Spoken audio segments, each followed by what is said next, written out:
Bueno, voy a pasar al inglés para que Michel nos entienda, que es nuestro primer ponente. Y como son dos temas muy diferentes, primero tendremos la charla de Michel, habrá un turno para debate y después tendremos la segunda charla. Good morning, everyone. It's a pleasure to introduce our first speaker, Professor Michel Molina. Michel is Professor of Infectious Diseases at the University of Paris and Head of the Infectious Diseases Department at St. Louis Hospital in Paris. He is involved in a lot of studies assessing drugs and different strategies for antiretroviral therapy because his interest at the beginning has been HIV infection. Initially, he was interested on the management of AIDS-related events and later on antiretroviral therapy.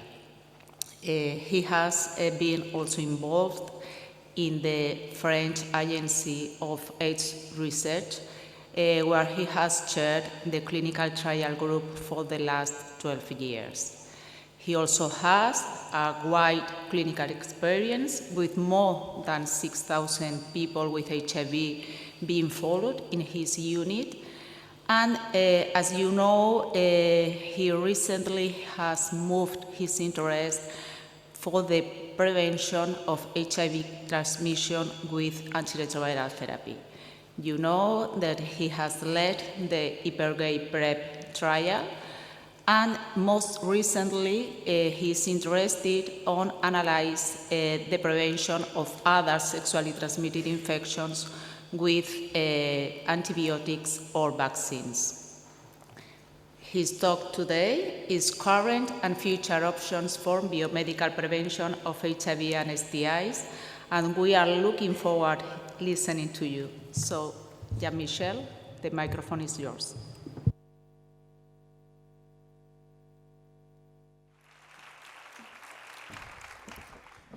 Good morning, everyone, and thank you very much for this kind introduction. It's a real pleasure to be here back in Spain and in La Coruña. And I would like to thank also my friend Jose Arribas for his kind invitation to attend this conference. So I've been asked to talk about prevention of HIV and STIs. Let's start first with the global picture of the HIV epidemic today. As you know, there are 39 million of people living with HIV, and in 22 there were 1.3 million of new diagnoses of HIV infection. So that's a 30% decline versus 2010, which is quite interesting and quite good. And as you can see, the number of deaths was also lower by 52% as compared to 2010. So we are in most parts of the world on the right track. But there are regions like Eastern Europe and Central Asia where the epidemic is still growing, and this is obviously a concern. So what can we do in terms of prevention of HIV in an era where we have very potent antiretroviral therapy and no vaccine on the horizon yet? So we know the different tools we have: condoms, circumcision, harm reduction in IV drug users, and drugs. And regarding drugs, we know that we have multiple ways to use drugs for HIV prevention: prevention of mother-to-child transmission, post-exposure prophylaxis, treatment of HIV-infected individuals, and PrEP. And PrEP is really changing the way we think about HIV prevention. It is highly effective in both men and women when adherence is high, and it has become an essential tool in the prevention strategies of HIV. As you know, WHO issued its guideline on PrEP as early as 2015, when WHO said that oral PrEP should be offered as an additional prevention choice for people at substantial risk of HIV infection. And substantial risk was defined as an incidence of HIV in the population greater than 3 per 100 person years. EACS in Europe also was quick to implement guidelines on PrEP, also in 2015. following the results of the two European PrEP trials, IPEGAY and PROUD in the UK. And currently, EACTS recommends to use PrEP in adults at high risk of HIV infection when condoms could not be used consistently. There are different populations that could benefit from PrEP, MSM and transgender individuals, but not only these MSM and transgender, also people who have multiple partners, recent STI, who are using chemsex. And currently in Europe, we only have oral PrEP with TDF-FTC that can be used either daily or on demand for MSM. But we know that PrEP, although it can very effectively prevent HIV acquisitions, it does not protect against other STIs. In terms of real-life data with PrEP, we have published recently this large cohort of people using PrEP in the Paris region. These were mostly MSM using PrEP either daily or on demand. That was their choice. And what we could see after a mean follow-up of almost 2 years was that the incidence of HIV infection in those individuals using PrEP was only 0.1 per 100 person years, so 1 per 1,000 person years, so a very low incidence. And very few breakthrough HIV infections in those people using PrEP. The effectiveness was actually similar whether people use daily or on-demand PrEP, which is also important to note. If we look at PrEP initiation globally, and this is from the AVAC website, since 2016, nearly 5 million people worldwide are using PrEP. As you can see on the map, mostly in America, in North America, in South America, in Brazil, in a number of countries in Africa, mostly sub-Saharan Africa, Australia, a couple of countries in Southeast Asia, and also Europe. And in Europe, if we look at Europe in more details, you can see that a number of countries now have implemented PrEP, mostly actually in Western Europe, but not only. And if we look at the number of people receiving PrEP in Europe, you could see that the four first countries are the UK, France, Germany, and Spain, with in Spain roughly, I don't know if the numbers are correct, these are from the ECDC report, nearly 20,000 people who have initiated PrEP in Spain since 2016, as compared to 60,000 roughly in the UK.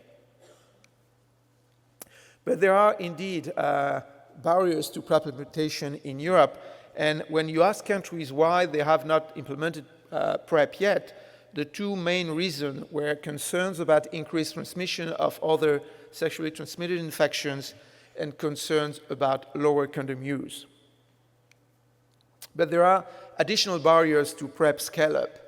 The first is awareness, and we clearly need to increase awareness among people at risk. Uptake is another barrier, and then adherence and retention.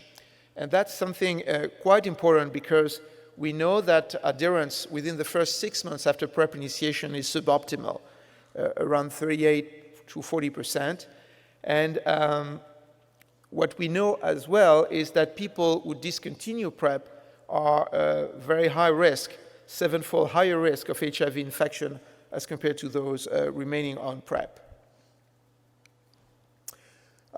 If we look at these data from France, looking at the real-world PrEP effectiveness in men at high risk of HIV infection, this is a study that was a case-controlled study involving men who are living in France, using PrEP, or being at high risk of HIV acquisition because they have done in the past year a number of HIV tests or have been diagnosed with STIs.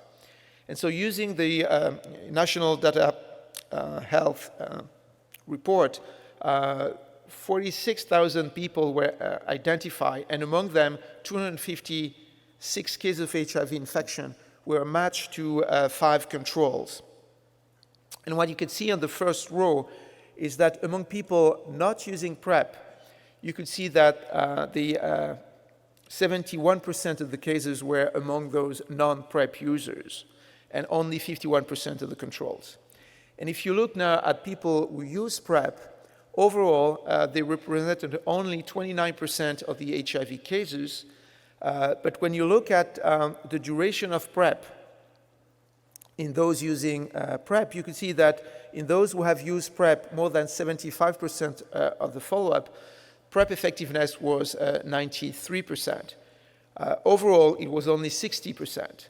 But if you exclude periods of PrEP discontinuation in these people, the PrEP effectiveness was 86%. So these data suggest that PrEP is, quite effective, but what's even more important in people on PrEP is to be persistent on PrEP to have the highest effectiveness of this strategy.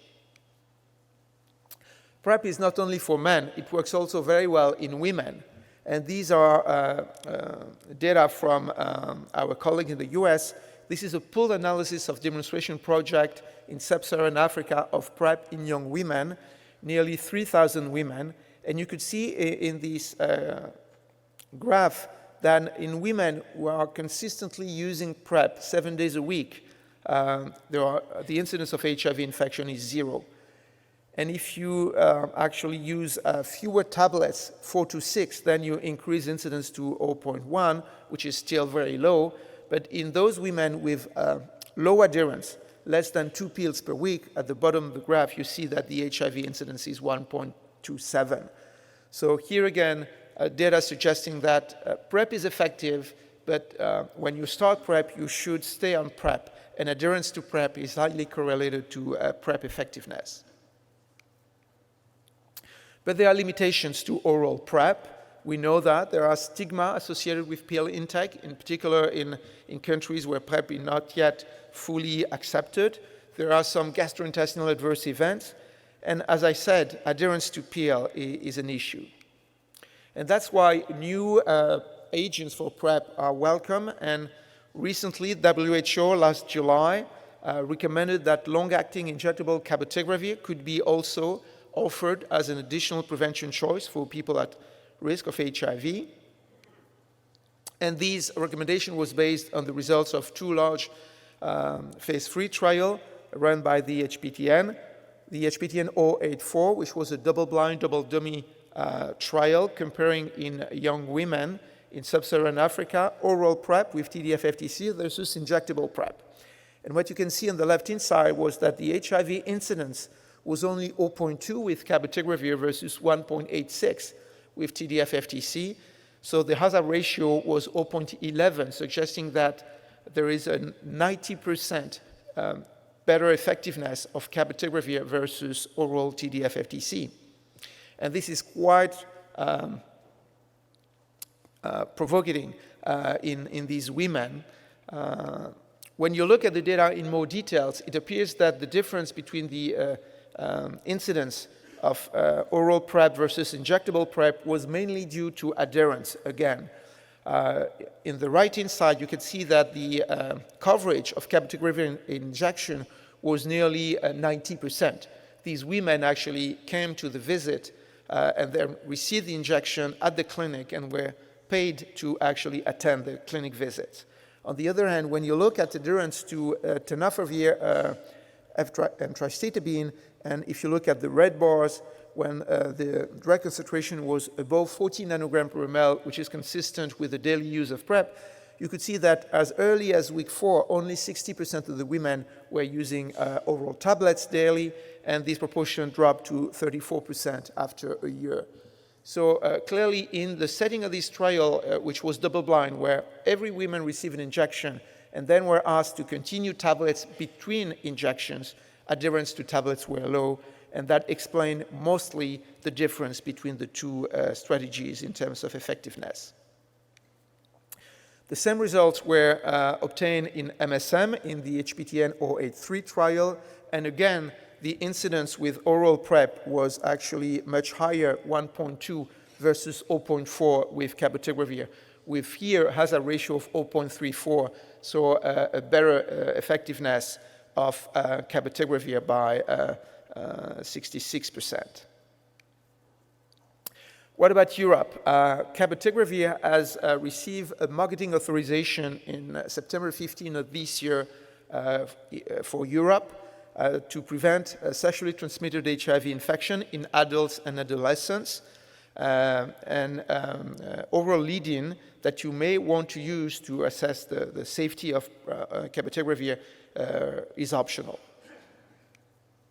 We will start next year with the support of ENRS, a study comparing in an open label design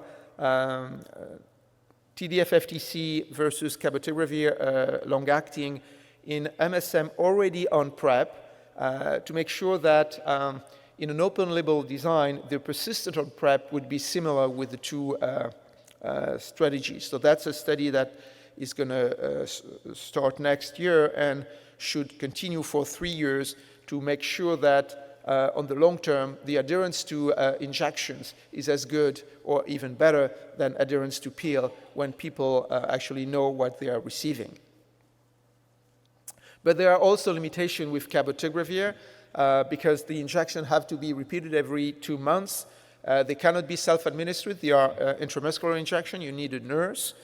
We don't know, actually, with cabotegravir, what's the time to protection, how quickly after the first injection you can have sex without condoms without having the risk of being infected. This is something that is unknown.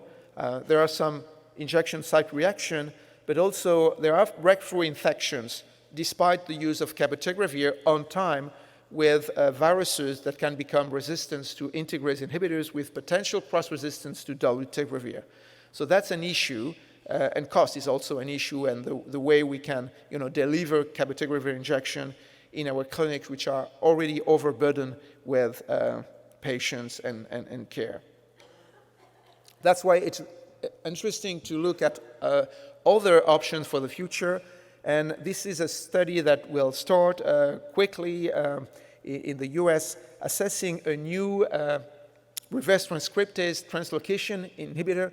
You've heard about islatravir, which has been discontinued because of the lymphocyte toxicity. This is a new drug for the same class, which doesn't have so far this lymphocyte toxicity, and which will be tested as an oral pill every month for PrEP at different doses. And because it's a phase 2 study, the study will be implemented in people at low risk of HIV infection. At the same time, next year in Europe, we will also test lenacapavir. Lenacapavir is being investigated right now in 2 large phase 3 trials in men and women versus TDF-FTC. But we want also to have experience with lenacapavir for PrEP in Europe. And this is a study that will start next year in France and the UK to compare again the persistence on PrEP with lenacapavir given as a subcutaneous injection every 6 months or oral PrEP. And this is going to be interesting to know what's the persistence on injection every 6 months, whether or not people come back on time to receive their injections in particular. So let's look at the situation of PrEP in France today. As you may know, France was the first country in Europe to approve PrEP, and PrEP is fully subsidized now since January of 2016. We have generic PrEP, and any physician can prescribe PrEP. When you look at the number of new HIV diagnoses in France, you can see that between 2012 and 2021, there was only a 20% decline, which is not as good as expected. And if you look at the red bar among MSM, you see a decline after PrEP introduction, but it is not as great as we would expect. But when you look at new diagnoses, you only look at a few recent infections. If you want to have a better idea of the dynamic of the epidemic, it's important to look at recent infections, and this is a study that was conducted recently across different sites in France to look at recent infection. Recent meaning within the last 6 months with a negative serology 6 months before. And when we looked at nearly 200 individuals, you could see that 89% of these people with recent infection were MSM and transgender women. Most of them were eligible for PrEP, but only 11% used PrEP. And the reason for not using PrEP, although nearly two-thirds of them have heard about PrEP, were either because HIV infection were diagnosed at the time of PrEP initiation, because people feared about side effects, they perceived themselves at low risk of HIV infection, they were not offering PrEP or not known where to get it, and the fear of stigma. Interestingly, when you look at the rate of PrEP use by HIV-negative MSM in France at the last sexual intercourse with the casual partners, you could see that over time there is an increase in PrEP use, although this is not the same at all ages, and those young MSM between the 18 and 24, among them the use of PrEP is still low, 14% as compared to 34% in those above 35 years or 45 years. But the problem is that, what about condoms in this population? And unfortunately, at the same time as people are increasing their use of PrEP, they are decreasing their use of condoms. And although in the year 2017, the use of condoms was in the range of 65 to 70%, now it has dropped to 50% and even 38% in those above 45 years. If you look at more recent data in 2023, in Paris, you can see that the increase of PrEP was now 42%, but there was similarly a decline in condom use, 32%. And if you look in red at people who are not using any protection, neither PrEP nor condoms, you can see that the proportion has not changed over time, and it's above 20%. So that these 20% that we need to focus on our efforts to let them know that they should take at least one of the two best preventing tools, PrEP or condoms. And if people are not using condoms, it's no surprise that we see an increase in bacterial infections, sexually transmitted infections. And WHO estimates that every year more than 300 million, so more than 1 million per year of STIs are diagnosed. Anyone who has sex could get an STDs, but STDs are mostly seen among young people, MSM, pregnant women, and ethnic minorities. When we conducted the Hypergay study, we were struck by the high rate of STI. Nearly 60% of the individuals in the study develop STI. But what was interesting, when you look at recurrent STIs, you could see that they were associated with different factors like the number of partners or the use of chemsex, and also that not everyone developed an STI, but STI were concentrated in a small group of 39% of the population. Because of that, we said we need to do something to reduce the rate of STI in these people, and we said let's try doxycycline as a post-exposure prophylaxis in this individual to try to reduce STI rate. And we randomized in an open-label study people on PrEP to receive doxycycline post-exposure prophylaxis 200 milligram within 24 hours after sex, no later than 72 hours, or no PrEP. Why testing doxycycline? Because there is no known resistance to doxycycline in chlamydia or Trichoderma pallidum, and it has been successfully used in the past for the prevention of other diseases.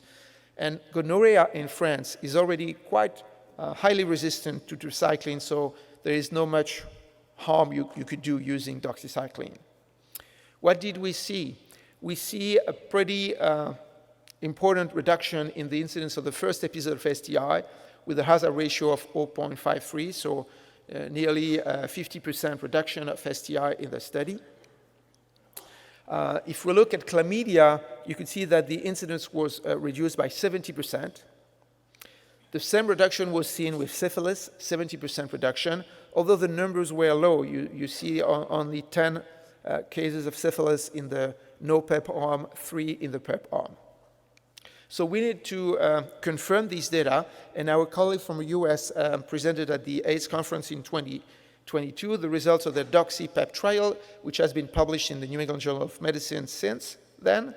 This was a study with a similar design among MSM and transgender women living with HIV or using PrEP, open label versus doxypep versus no pep, using the same dosing regimen of doxycycline as post-exposure prophylaxis, 200 milligram within 72 hours after sex.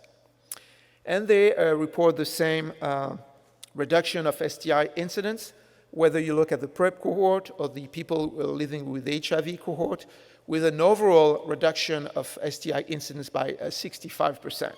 So this is consistent with our initial data, and you can see that the reduction was seen both with gonorrhea, chlamydia, and syphilis. If we look at individual STI, you can see that the highest decline was seen with syphilis and chlamydia in the range of 80% reduction, whereas with gonorrhea, it was in the 50% range. When you look at breakthrough gonorrhea infection in the study, you can see that in those with doxypep, there was an increase in tetracycline resistance versus those who had developed breakthrough gonorrhea infection in the standard of care arm. And this suggests that doxypep might be less protective against gonorrhea when strains have existing tetracycline resistance. And that might explain part of the difference between the studies we have conducted in France and those this study in the US. We also reported at CROI earlier the results of the DoxyVac study, also assessing doxypep versus no pep among MSM on PrEP with a history of bacterial STIs. And what we've seen in that study was that when you look at the time to the first event of chlamydia or syphilis, these two STIs, you could see that there was a strong decline in incidence by more than 80%. So very consistent results, again, in this study. Our colleague in the US tried to assess in a US sexual health clinic different doxypep prescribing scenario to see what the proportion of the population you need to treat with doxypep to avert STIs. If you treat everyone, you would avert 70% of STI on the top. But you don't want to expose everyone to doxypep because you are mindful of the adverse effect of using antibiotic prophylaxis. But if you focus your strategy to, for example, those who have had 2 STI in the past 12 months, you would treat only 23% of the population and you would avoid 50% of the STIs. What about the guidelines? Recent guidelines from IAS USA last year, EACTS this year, and the US CDC a few weeks ago recommend that we should consider using doxypep for MSM and transgender women with a bacterial STI in the last 12 months and propose and discuss doxypep. And indeed, the short-term benefits of doxypep were consistent across the 3 studies that I mentioned among MSM and transgender women, with a strong reduction of syphilis and chlamydia. The impact on gonorrhea might be limited in the future, but this is a well-tolerated and highly acceptable strategy for these men. But there are long-term uncertainties, and that's why we need to continue research, because we fear that we may select more resistant STIs. We fear about the impact of the microbiome. And, we need still to work to identify and monitor the population who might benefit the most from this strategy. So how could we, and how to use doxypep in practice? At this point, we only have good data among MSM and transgender women living with HIV or using PrEP. So we should target those who have sex with casual partner without the regular use of condoms, those who have had STI in the past, who are tested negative for chlamydia, syphilis, and gonorrhea in the 7 days at least before starting PEP, and those who have no allergy to tetracycline and no concomitant treatment with drug with which there are contraindications. Doxypep should be given as 200 milligram with food and water at least 1 hour before bedtime, within 24 hours after sex, no later than 72 hours. And we need to continue to monitor these people for STI every 3 months to assess the safety of doxypep, and more importantly, to perform test of cure in case of breakthrough infection during doxypep, especially if doxy is used for treatment, and we clearly need to monitor antimicrobial resistance in those individuals, not only phenotypic resistance, but also genotypic resistance.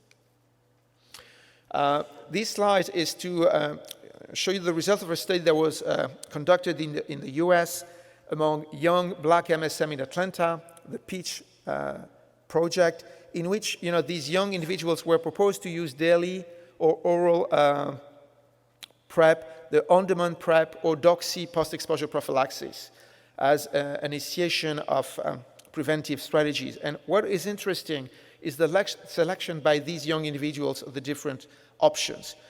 98% were interested by HIV PrEP, 76% by STI PEP, and 65% by using both.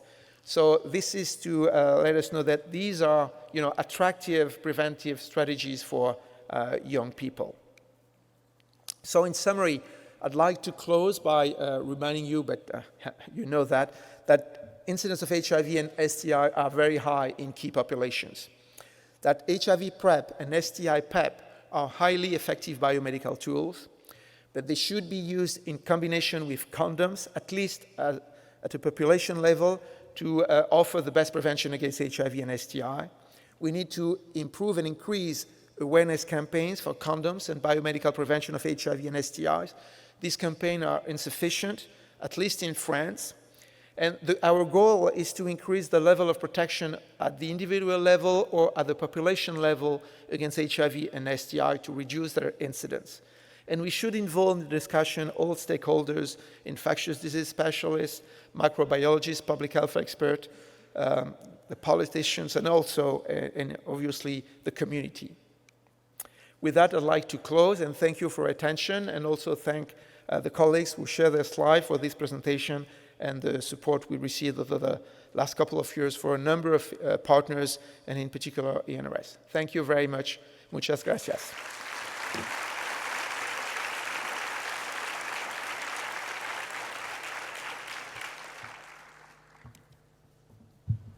Thank you very much, Jean-Michel. ¿Alguna pregunta para Jean-Michel? Juan.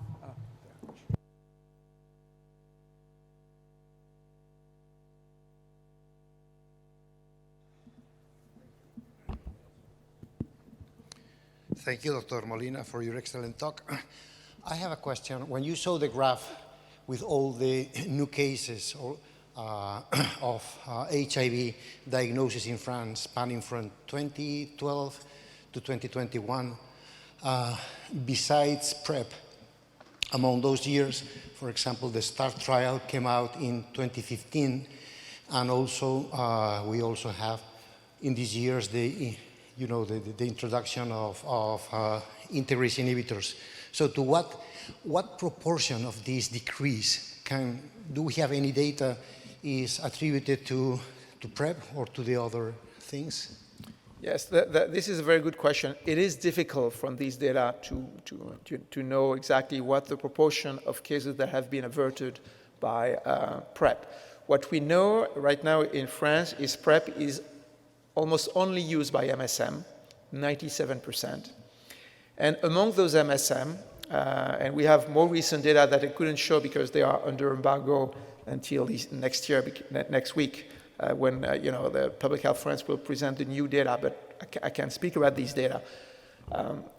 Overall, the decline in new infection is not great in France, between 11 and 20%, not more than that. But among MSM, the decline is greater. It's roughly 30%. So there is a difference between the decline among MSM and the decline in the other high-risk groups in France. So I think, part of these decline can be explained by PrEP among MSM.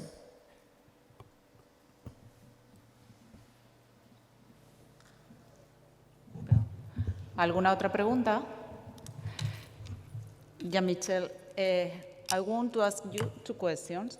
The first, I would like to know what you do in your clinical practice. Do you use any criteria for prescribe doxy-PEP for your patients? And if you diagnose a chlamydia infection in a patient who is on doxy-PEP, do you prefer using doxycycline or azithromycin, for example, to treat it? Thank you. Thank you. These are very good questions. Well, we use doxypep now. We try to be selective in prescribing doxypep, not to everyone. Not everyone is asking for that. Those who have a lot of STIs and have heard about the strategy are, more interested. And we discuss with the patients. That's a discussion. We explain the pros and cons of using doxypep. Those who are using doxypep are very, I would say, happy because they are, most of them, not diagnosed with STI anymore. And if we have, a breakthrough chlamydia infection, and I have to say this is very rare because the data I've shown are, data intent to treat. If you look at the data in people who have used PEP with doxy, there is almost no breakthrough infection. But in case this would appear, I would still use doxycycline because I think it's a bit more effective than azithromycin. But then I will do a test of cure and make sure that the PCR becomes negative after treatment. And if it's not the case, then I will check for resistance and I will, try to identify the strain and really look for genotypic resistance. That's what we probably would need to do to make sure that, the drug is still very active. As you know, so far there is no report of resistance to doxycycline or tetracycline in chlamydia trachomatis. Okay, thank you very much. You're welcome. The last question, please. Professor, thanks for your talk. And I'm a little worried about the syphilis diagnosis. When we say that when you get the infection of syphilis at the very moment and then you take the doxypep, maybe the non-treponemical parameters wouldn't go up. I don't know your experience about that. Thank you for this question. There was a concern, because syphilis right now is diagnosed mostly by serologic assay. Maybe in the future we may be able to use PCR as well, but it's not yet routine practice. There was a fear. But in fact, since people are monitored every 3 months, even if you may have a delay in seroconversion, we didn't see that. We haven't seen, cases of syphilis, obviously, without a seroconversion. So at this point, this was a concern, but this was not seen in the clinic or in people in these trials. So it seems like we have aborted probably syphilis using doxycycline. And I would say this is a bit the same as, and that's why we use doxycycline as post-exposure prophylaxis with 200 milligram. This was similar to, the regimen that was used to prevent Lyme disease in areas where Lyme disease incidence is quite high. So I think it's a real prevention or abortion of these infections. Okay, thank you. Okay, thank you very much. We have to move to the next speaker. Thank you.